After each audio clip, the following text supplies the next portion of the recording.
अपने आशीर्वचनों से हमको मार्गदर्शन करेंगे और हमारे मध्य उपस्थित सारे आगंतुकों का सम्मान करते हुए उनको आज की शासन प्रणाली, आज की शिक्षा व्यवस्था के बारे में अपने विचारों से अवगत कराएंगे। श्री दान सिंह बाणी जी।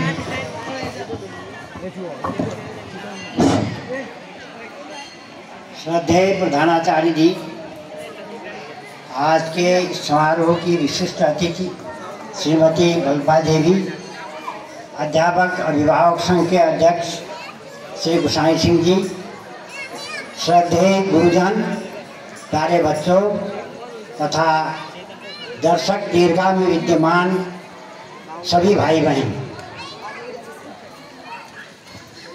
मैंने प्रधानाचार्य संबोधन किया, प्रधानाचार्य नहीं कहा। इंदिरा गांधी जब पहली महिला प्रधानमंत्री बनी देश की, तो उनसे पूछा गया कि आपको कैसे संबोधित किया जाए, माननीय प्रधानमंत्री कहा जाए या लेडी प्राइम मिनिस्टर कहा जाए, तो इंदिरा जी ने कहा था call me as mister prime minister, मुझे केवल मिस्टर प्राइम मिनिस्टर कहिए। लिंग भेद मनुष्यों में होता है, पद में नहीं होता है, इसलिए मैंने प्रधानाचार्य ही कहा। वैसे भी इस संस्था में पद प्रधानाचार्य का ही स्वीकृत है, न कि प्रधानाचार्य। मुझे इसके लिए क्षमा करें। मैं आप सबको 77वें स्वतंत्रता दिवस की हार्दिक बधाई देता हूं। आज स्वतंत्र भारत 76 वर्ष का हो गया है। मेरी उम्र 82 वर्ष हो गई है। मैंने 6 वर्ष तक गुलाम भारत में सांस दी है। जब देश आज़ाद हुआ उस समय की मुझे थोड़ी हल्की सी याद है। हमारे नंदा वल्लभ जी बैठे हैं यहाँ पर, इनके पिताजी थे गोसाई दत्त जी, हमारे चाचा थे केसर सिंह जी। कई लोग घर घर में जा कर के लोगों को बुला के ले गए थे। यहाँ प्राइमरी स्कूल से जुलूस निकाला गया, न्यूलिया शेरा और नीचे भल्लूटा तक जुलूस गया था। तब मुझे शायद याद आती है, शायद उस दिन वो हमारी स्वतंत्रता का दिन था। जब देश आज़ाद हुआ तो उसके बाद बच्चों को स्कूल भेजने का क्रम चला। 18-18, 20-20 साल के युवक भी स्कूल में पढ़ने के लिए गए। बड़ा उत्साह था। 5-6 वर्ष का था तो मैं भी स्कूल में गया। ये बिशन सिंह दशिला जी बहुत सम्मानित, समर्पित, आदरणीय व्यक्ति थे। हेडमास्टर थे, हाथ में खड़ी लेकर के बच्चों की पार्टी में खड़िया लगाते थे। मैं छोटा था तो मुझे अपने कंधे में बिठाए रखते थे।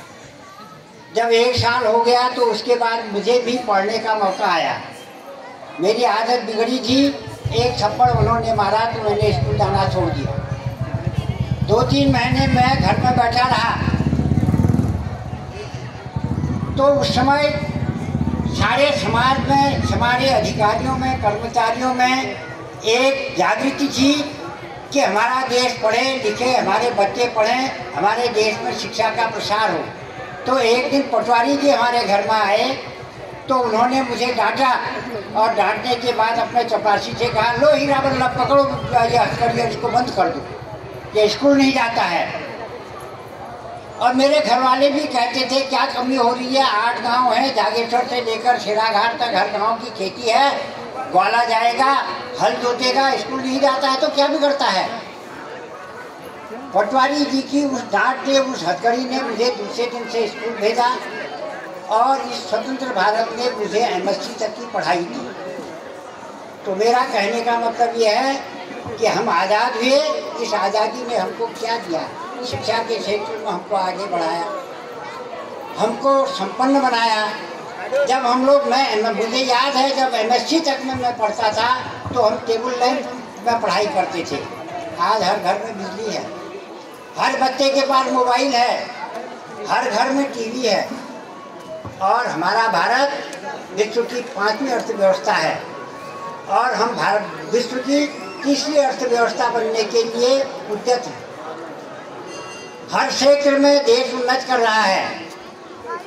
इन 76 वर्षों में सारे जनता का, सारे नेताओं का, सारे अधिकारियों का योगदान रहा और हमने आज दुनिया में अर्थव्यवस्था के क्षेत्र में 5वीं स्थिति प्राप्त की है। देश उत्तरोत्तर आगे बढ़ा है, लेकिन बड़ा दुख होता है कि हम अपनी परंपराओं को भूलते जा रहे हैं। हम पश्चिमी स्टाइल को अपना रहे हैं। हमारे यहाँ बर्थडे मनाया जाता है, मोमबत्ती जलाते हैं, बुझा देते हैं। भाई हमारी संस्कृति तो है, हम दीपक को बुझाना अशुभ मानते हैं, तो हम पश्चिमी संस्कृति का अनुकरण कर रहे हैं। हमारा ये टीवी, मोबाइल, इनमें जो कार्यक्रम आ रहे हैं, इन्होंने हमको पथभ्रष्ट कर दिया है। हम शिक्षा के क्षेत्र में, हम आर्थिक मोर्चे पर, हम सुरक्षा के मोर्चे पर, हर मोर्चे में आगे बढ़े हैं, लेकिन हमने अपने संस्कारों को छोड़ दिया है। बड़ा अफसोस होता है, आत्महत्या करने का मन होता है जब समाचार पत्रों में या इधर उधर देखते हैं कि 5 साल की बच्ची से दुराचार करके उसकी हत्या कर दी गई, 2 वर्ष की बच्ची के साथ दुर्व्यवहार करके उसकी हत्या कर दी गई। पता नहीं कहाँ से इस तरह के संस्कार हमारे अंदर विकसित हो रहे हैं। तो बच्चों, मैं आप लोगों से आग्रह करता हूँ कि अच्छे संस्कार सीखें, संस्कारवान बने, हमारी पुरानी संस्कृति को याद करें। हम विश्वगुरु रहे हैं। ज्ञान का सूरज सबसे पहले भारत में उगा। हम पूरब में हैं, पूरब में सूर्योदय होता है और ज्ञान का दीपक सारी दुनिया में हमने जलाया। हम विश्वगुरु हैं, इस बात को सदा याद रखें। हम अपने जीवन में अनुशासन लाएं, हम चरित्रवान बने। देखो, एक अंग्रेजी कविता पढ़ी थी, नॉट ओनली गोल्ड बट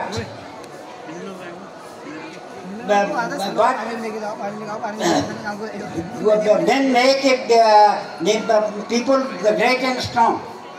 कोई देश सोने चांदी से समृद्ध नहीं होता है, बल्कि उसके नवयुवक, उसके नागरिकों से वो देश संपन्न होता है। तो हम आर्थिक मोर्चे पर तो आगे बढ़े हैं, लेकिन नैतिकता के स्तर पर हमारा पतन होता जा रहा है। हमको चरित्रवान नागरिकों की आवश्यकता है। स्वामी विवेकानंद ने कहा था, मुझे 100 चरित्रवान लोग दो, मैं देश को आज़ादी दे दूंगा। तो महात्मा गांधी घुटने तक की धोती पहनते थे, ऊपर का अंग भी उनके धोती, एक धोती पर धोती पहन के घूमते थे घर घर में।